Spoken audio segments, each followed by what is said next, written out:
ಕುಣಿಗಲ್ ತಾಲೂಕಿನ ಕಿತ್ನಾಮಂಗಲ ಗ್ರಾಮದಲ್ಲಿರುವ ಇತಿಹಾಸ ಪ್ರಸಿದ್ಧ ಒಕ್ಕಲಿಗರ ಮಠ ಆರ್ಯಶಂಕರ ಮಠದ ಪರಮಪೂಜ್ಯ ಶ್ರೀ ಸಿದ್ದರಾಮ ಚೈತನ್ಯ ಸ್ವಾಮೀಜಿಗಳ 53ನೇ ಜನ್ಮ ವರ್ಧಂತಿ ಮಹೋತ್ಸವ ಹಾಗೂ ಉಚಿತ ವಿದ್ಯಾರ್ಥಿ ನಿಲಯದ ಕಟ್ಟಡ ಉದ್ಘಾಟನಾ ಸಮಾರಂಭದಲ್ಲಿ ಮಾತನಾಡುತ್ತಾ ಸಾವಿರಾರು ವರ್ಷಗಳ ಇತಿಹಾಸವಿರುವ ಪ್ರಸಿದ್ಧ ಕ್ಷೇತ್ರದಲ್ಲಿ ಶ್ರೀ ಸಿದ್ದರಾಮ ಚೈತನ್ಯ ಸ್ವಾಮೀಜಿಗಳು ಬಡವ ಶ್ರೀಮಂತ ಎನ್ನದೆ ಎಲ್ಲರಿಗೂ ಒಳಿತನ್ನ ಬಯಸುತ್ತಾ ಸಂಸ್ಕಾರ ಸಹಾಯ ವಿದ್ಯೆ ದಾಸೋಹ ನಡೆಸುತ್ತಾ ಗುರುಪೀಠವು ಯಾವುದೇ ರಾಜಕೀಯ ವ್ಯಕ್ತಿಗಳ ಸಹಾಯವಿಲ್ಲದೆ ಬೆಳೆದಿದೆ. ಮಠದ ಬೆಳವಣಿಗೆಗೆ ಅಭಿವೃದ್ಧಿಗೆ ಎಲ್ಲಾ ರೀತಿಯ ಸಹಕಾರ ನೀಡುವುದಾಗಿ ಮಾಜಿ ಮುಖ್ಯಮಂತ್ರಿಗಳು ಮಾಜಿ ಕೇಂದ್ರ ಸಚಿವರಾದ ಸದಾನಂದ ಗೌಡ ತಿಳಿಸಿದರು. ಈ ಸಂದರ್ಭದಲ್ಲಿ ಶಾಸಕ ಡಾ ರಂಗನಾಥ್, ಬಿಜೆಪಿ ಮುಖಂಡ ಡಿ ಕೃಷ್ಣಕುಮಾರ್, ರಾಜೇಶ್ ಗೌಡ, ತಾಲೂಕು ಜೆಡಿಎಸ್ ಅಧ್ಯಕ್ಷ ಜಗದೀಶ್ ನಾಗರಾಜಯ್ಯ, ರಾಜ್ಯ ಒಕ್ಕಲಿಗರ ಸಂಘದ ನಿರ್ದೇಶಕ ಲೋಕೇಶ್ ನಾಗರಾಜಯ್ಯ, ಜಿಲ್ಲಾ ಮಹಿಳಾ ಕಾಂಗ್ರೆಸ್ ಅಧ್ಯಕ್ಷೆ ಸುಮತಿ, ನಿವೃತ್ತ ಐಎಎಸ್ ಅಧಿಕಾರಿ ಜಯರಾಮ್, ಕೆಪಿಸಿಸಿ ಕಾರ್ಮಿಕ ವಿಭಾಗದ ಕಾರ್ಯದರ್ಶಿ ಬಾಲಾ ರವಿ, ಗಾಯತ್ರಿ, ಬಲರಾಮ್, ರಾಜ, ಬಿಕೆ ರಾಮಣ್ಣ ಸೇರಿದಂತೆ ಮಠದ ಭಕ್ತರು ಭಾಗವಹಿಸಿದ್ದರು. Bureau report HM Ashok, Prajaprabhu TV, Kunigal. ತುಂಬಾ ಹಣವನ್ನು ಅರ್ಪಣೆ ಮಾಡುವುದರ ಮುಖಾಂತರ ನಾವು ಭಾರಿ ದೊಡ್ಡ ಸೇವೆಯನ್ನು ಮಾಡಿದ್ದೇವೆ ಅಂತ ಹೇಳುವಂತ ಭಾವನೆಗಳು. ಯಾರು ದೊಡ್ಡವನೇ ಆಗಲಿ, ಯಾರು ಬಡವನೇ ಆಗಲಿ, ದೇವರು ಕೊಟ್ಟದನ್ನ ಆ ಕೊಟ್ಟದಲ್ಲಿ ಒಂದು ಅಂಶವನ್ನು ಮತ್ತೆ ದೇವರಿಗೆ ಅರ್ಪಣೆ ಮಾಡುವಂಥದ್ದು ಅದೇ ದೇವರ ಪೂಜೆ ಅಂತ ನಾನು ಭಾವಿಸ್ತೇನೆ. ಆದ ಕಾರಣ ಆ ರೀತಿಯ ವ್ಯವಸ್ಥೆಗಳು ಇವತ್ತು ಸಾಮಾಜಿಕ ವ್ಯವಸ್ಥೆಗಳಲ್ಲಿ ಒಂದು ಬದಲಾವಣೆ ತರಬೇಕು ಅಂತ ಹೇಳಿದ್ರೆ ಮನುಷ್ಯನ ಮನಸ್ಸಿಗೆ ಶಾಂತಿ, ನೆಮ್ಮದಿ ಬೇಕು. ಶಾಂತಿ ನೆಮ್ಮದಿ ಇಲ್ಲದಂತಹ ಯಾವುದೇ ವ್ಯಕ್ತಿ ಅವ ಮನುಷ್ಯನಾಗುವುದಿಲ್ಲ. ಆ ಶಾಂತಿ ಸಿಕ್ಕಬೇಕಾದ್ರೆ ನಮ್ಮ ಧರ್ಮದಲ್ಲಿ ದೇವತಾರಾಧನೆಗಳನ್ನು ಮಾತ್ರ, ದೇವರ ಆರಾಧನೆ ಮುಖಾಂತರ ತಮ್ಮ ಎಲ್ಲವನ್ನ ಮರೆತು ನಮ್ಮ ಆ ಅಂತಃಶಕ್ತಿಯನ್ನು ಒಮ್ಮೆ ದೇವರಿಗೆ ಅರ್ಪಣೆ ಮಾಡೋದು ಭಕ್ತಿ ಅಂತ ನಾನು ಭಾವಿಸ್ತಾ ಇದ್ದೇನೆ. ಪ್ರಾಯಶಃ ಇವತ್ತು ಗುರುಗಳನ್ನ ನಾವು ಆ ದೇವರ ಸ್ಥಾನದಲ್ಲಿ ಕಂಡಿದ್ದೇವೆ. ಆ ಗುರುಗಳಿಗೆ ಇವತ್ತು ನಾವು ಮಾಡಿದಂತ ಆ ಗುರು ಪೂಜೆ ಪ್ರಾಯಶಃ ನೇರವಾಗಿ ನಾವು ಯಾವ ದೇವರನ್ನು ನಂಬಿಕೊಂಡು ಬಾಳಿ ಬದುಕ್ತಾ ಇದ್ದೇವೋ ಆ ದೇವರಿಗೆ ಅರ್ಪಣೆ ಮಾಡಿದಾಗ ಆಗ್ತದೆ ಅಂತ ನಾನು ಭಾವಿಸ್ತೇನೆ. ನನಗೂ ಅಂತ ಒಂದು ಪುಣ್ಯ ಸಿಕ್ಕಿದೆ. ನಮ್ಮನ್ನ ಬಿಟ್ಟು ಸಮಾಜಕ್ಕೆ ತನ್ನನ್ನು ಅರ್ಪಣೆ ಮಾಡಿಕೊಂಡಂತ ಒಂದು ಸ್ವಾಮೀಜಿಯವರು ಏನು ಹೇಳ್ಬೇಕ ಅದನ್ನು ಅವರು ಹೇಳಿದ ಮೇಲೆ ನನಗೆ ಅನಿಸಿತು, ಪ್ರಾಯಶಃ ಈ ಸ್ವಾಮೀಜಿಯವರ ಜೊತೆ ಸ್ವಲ್ಪ ಒಡನಾಟಗಳಿದ್ರೆ ನಾವು ಕೂಡ ಸ್ವಲ್ಪ ಮಟ್ಟಿಗೆ ಒಳ್ಳೆಯವರಾಗಬಹುದು ಅಂತ ಹೇಳುವಂತ ನಮ್ಮ ಮನಸ್ಸಿಗೆ ಬಂದಂತ ಸಂಗತಿ.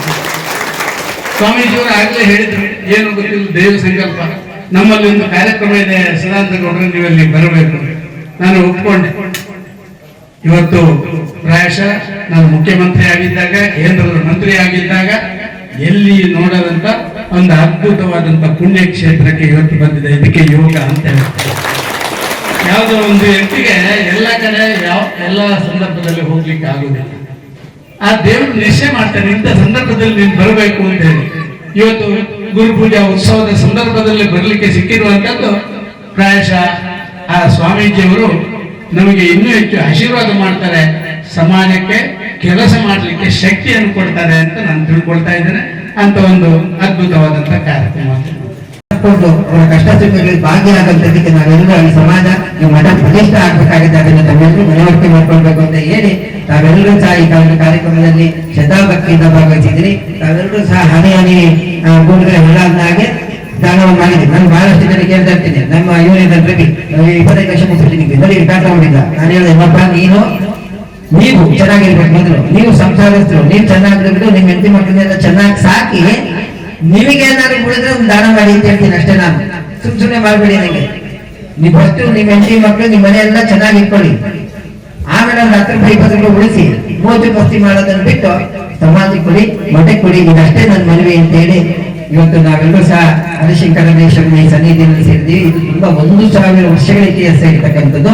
ಈ ಸಮುದಾಯದ ಒಂದು ಶ್ರದ್ಧಾ ಕೇಂದ್ರವಾಗಿ ಮೂಡಿ ಬಂದು ಈ ಸಮುದಾಯಕ್ಕೆ ನೀವು ಆದಿಶಂಕರ ಮಠ ಅಂದ್ರೆ ನಾವು ಗುರು ಪರಂಪರೆಯ ಮೂಲ ಮಠ ಅನ್ನೋದನ್ನ ನಾವು ನೀವೆಲ್ಲ ಜಗತ್ತಿಗೆ ಸಾರಿ ಹೇಳೋಣ. ಆ ಕಾರಣದಲ್ಲಿ ನಾವೆಲ್ಲರೂ ಬಂಧನಾಗೋಣ.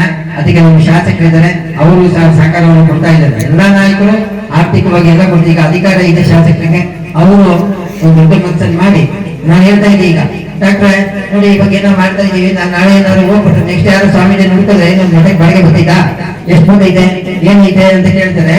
ಹಾಗಾಗಿ ಒಂದ್ ಸ್ವಲ್ಪ ಬೆಂಗಳೂರಿನಾದ್ರು ಒಂದು ಸೈಟ್ ಕೊಡ್ಸ್ಬಿಡಿ, ಒಂದು ಸಮುದಾಯ ಭವನ ಅಂಗಡಿ ಮಾಡಿ ಒಂದ್ ಸ್ವಲ್ಪ ಬಾಡಿಗೆ ಬರ್ತಾ ಮಾಡಿದ್ರೆ ಈ ಮಠಕ್ಕೆ ಯಾರು ನೆಕ್ಸ್ಟ್ ಸ್ವಾಮಿ ಬರ್ತಾರೆ ಅಲ್ವಾ. ಈಗ ನಮ್ಮ ಮನೆಯಲ್ಲ ಕರ್ಕೊಂಡ್ಬಂದು ಇಟ್ಕೊಂಡು ಮನೆ ಕಡೆ ಕರ್ಕೊಂಡ್ಬಂದ್ರು. ನೀವೆಲ್ಲ ಪ್ರೋತ್ಸಾಹ ಕೊಟ್ಟು ಮಾಡಿದ್ರಿ. ಆದ್ರೆ ಮುಂದೆ ಯಾರು ಸ್ವಾಮೀಜಿ ಆಗ್ಬೇಕು ಅಂದ್ರೆ ಏನಾಯ್ತಪ್ಪ ಮಠಕ್ಕೆ ಆದಾಯ ಅಂತ ಕೇಳಂತ ಇವತ್ತಿನ ವಾತಾವರಣ ಇದೆ.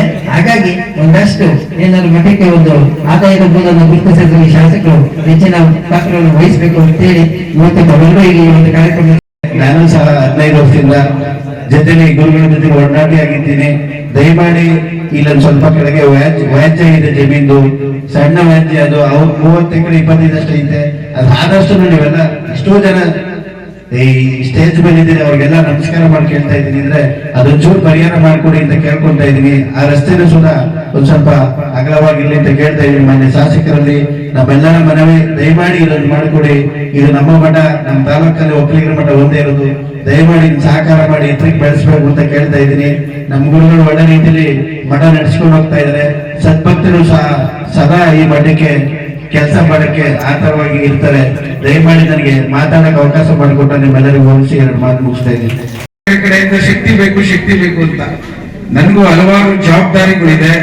ಇವತ್ತು ಕುಣಿಗಲ್ ತಾಲೂಕಲ್ಲಿ ಎಷ್ಟಾಗುತ್ತಷ್ಟು ನನ್ನ ಕಾಲದಲ್ಲಿ ಅಭಿವೃದ್ಧಿ ಮಾಡ್ಬೇಕಾದ್ರೆ ದಿಟ್ಟ ತೆಗೆದುಕೊಂಡು ಹೋಗ್ಬೇಕಾದ್ರೆ ಒಂದ್ ಸ್ವಲ್ಪ ಮಠದ ಬಗ್ಗೆ ಕಾಳಜಿ ಕಡಿಮೆ ಕೊಟ್ಟಿದ್ದೀನೇನೋ ಅಂತ ಈಗ ಅನ್ನಿಸ್ತಾ ಇದೆ ತಿಳ್ಕೊಂಡಾಗ. ಆ ಕಾರಣಕ್ಕೋಸ್ಕರ ಇವತ್ತು ನಮ್ಮ ನಾಯಕರು ವಿಶೇಷವಾಗಿ ಧರ್ಮದ ಬಗ್ಗೆ, ದೇವಸ್ಥಾನದ ಬಗ್ಗೆ, ಒಂದು ಪೌರಾಣಿಕದ ಇತಿಹಾಸದ ಬಗ್ಗೆ ಬಹಳಷ್ಟು ಆಸಕ್ತಿ ಉಳ್ಳಂತವರು ಮುಖ್ಯಮಂತ್ರಿಗಳಾಗಿದ್ದಾರೆ ನಮ್ಮ ಮನೇಲಿ. ಇದು ಒಂದು ರೀತಿಯ ಅದನ್ನ ಈಗ ತಾನೇ ಸದಾನಗೌಡರು ಸಾಹೇಬ್ರಿಗೆ ಹೇಳ್ತಿದೆ, ಏನಾರ ಮಾಡಲೇಬೇಕು ಈ ಮಠಕ್ಕೆ ಅಂತ. ಈಗ ಮೊದಲನೇದಾಗಿ ಅವರು ಬೆಂಗಳೂರಲ್ಲಿ CS ಸೈಟ್ ಕೇಳ್ತಾ ಇದ್ದಾರೆ. ನಾನು ಅದಕ್ಕೋಸ್ಕರ ಹೇಳಿದೆ ಹಿಂದೆ, ಈಗ ನಮ್ಮ ಮುಂದಿನ ಸಲ CS ಸೈಟ್ ಆಕ್ಷನ್ ಕರೆದಾಗ 100ಕ್ಕೆ 100% ಇವ್ರಿಗೆ ಏನಾದ್ರು ಒಂದು ಮಾಡ್ಕೊಡುವಂಥದ್ದು ನಾನು ಮಾಡ್ತೇನೆ ಅನ್ನೋ ಮಾತನ್ನ ಬೆಂಗಳೂರಲ್ಲಿ ಈ ಒಂದು ಮಠಕ್ಕೆ ಮಾಡ್ತೇನೆ ಅನ್ನೋ ಮಾತನ್ನ ಹೇಳಿಕ್ಕೆ ಇಚ್ಛೆ ಪಡ್ತೇನೆ. ಎರಡನೇದು, ನನಗೆ ಯಾವ ರೋಡ್ ಒಂದು ಡಿಸ್ಪ್ಯೂಟ್ ಇಲ್ಲದೆ ಕೂಡಿ ಆ ರೋಡನ್ನ 1 ತಿಂಗಳಲ್ಲಿ 2 ತಿಂಗಳಲ್ಲಿ ರೋಡ್ ರಸ್ತೆನ ನಾನು ಮಾಡ್ಕೊಡ್ತೀನಿ ಅಂತ ಮಾತನ್ನ ಹೇಳಿಕ್ಕೆ ಇಚ್ಛೆ ಪಡ್ತೇನೆ. ಮೂರನೇದು, ಇವತ್ತು ತಾವೆಲ್ಲ ತಿಳಿದಂಗೆ ಆರ್ಥಿಕವಾದಂತ ಶಕ್ತಿ ಬೇಕು ಯಾವುದಕ್ಕೆ ಆಗ್ಲಿ ಮುಂದುವರಿಬೇಕು ಅಂತಂದ್ರೆ. ಇವತ್ತು ಇಲ್ಲಿ ದಾಸೋಹ ಮಾಡ್ತಾ ಇದ್ದಾರೆ, ವಿದ್ಯಾ ದಾಸೋಹ ಮಾಡ್ತಾ ಇದ್ದಾರೆ. ಎಲ್ಲದಕ್ಕೂ ಹಣದ ವ್ಯವಸ್ಥೆ ಇಲ್ಲದೆ ಬಹಳಷ್ಟು ಕಷ್ಟ ಆಗುತ್ತೆ ನಿಜ.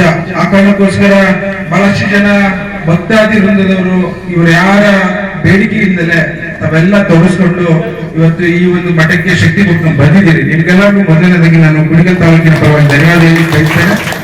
ಮುಂದಿನ ದಿನಗಳಲ್ಲಿ ಈ ಮಟ್ಟದಲ್ಲಿ ಯಾವ ರೀತಿ ಹೆಜ್ಜೆಗಳನ್ನು ಇಡ್ತಾರೆ ಅದರಂತೆ ನಾನು ಮತ್ತು ನನ್ನ ಎಲ್ಲ ಶಕ್ತಿಯುತವಾದಂತ ನಮ್ಮ ಮನೆಯವರು ಸಹ ನಿಮ್ಮ ಜೊತೆ ನಿಲ್ತೇವೆ ಅನ್ನೋದನ್ನ ನಾನು ಈ ಮಟ್ಟದಲ್ಲಿ ಇವತ್ತು ಘೋಷಣೆ ಮಾಡ್ಲಿಕ್ಕೆ ಇಚ್ಛೆ ಪಡ್ತೇನೆ. ಏನು ತಾವು ಗುರುಗಳಾಗಿ ಗುರು ಬ್ರಹ್ಮ, ಗುರು ವಿಷ್ಣು, ಗುರುದೇವ ಮಹೇಶ್ವರ, ಗುರು ಸಾಕ್ಷಾತ್ ಪರಬ್ರಹ್ಮ ತಸ್ಮೈ ನಮಃ ಅಂತ ಹೇಳಿ ಗುರುಗಳನ್ನು ವಂದನೆ ಮಾಡೋದೇ ಒಂದು ಯೋಗ ಆಗ್ತೇನೆ ಹೇಳಿದ್ರು ಸ್ವಾಮೀಜಿಯವರು. ನೀವು ಯಾವುದೇ ಒಂದು ಹೆಜ್ಜೆ ಇಡಬೇಕಾದ್ರೂ ಗುರುಗಳು ಇರ್ಬೇಕಂತೆ, ಗುರುಗಳು ಇರ್ಬೇಕಂತ. ಹಾಗೆ ಗುರುಗಳನ್ನ ನೀವು ಇಟ್ಕೊಂಡಿದ್ದೀರಿ. ಈ ಗುರುಗೆ ಎಲ್ಲ ರೀತಿ ಶಕ್ತಿ ಕೊಟ್ಟರೆ ಒಂದು ಸಮಾಜವನ್ನ ಉನ್ನತ ಮಾಡುವಂತ ಒಂದು ವ್ಯವಸ್ಥೆ ಮಾಡ್ತಾರೆ. ಹಾಗಾಗಿ ನಾವೆಲ್ಲರೂ ಸೇರಿ ಇವತ್ತು ಸೇರಿರೋದೇ ಒಂದು ಯೋಗ. ನಿಮ್ಮ ಸೇವೆ ಮಾಡೋದೇ ನಮ್ಮ ಭಾಗ್ಯ. ಇದನ್ನು ಮುಂದುವರಿಸ್ತೇವೆ ಅಂತ ಹೇಳಿ ಎಲ್ಲರಿಗೂ ಧನ್ಯವಾದಗಳು ಹೇಳಿ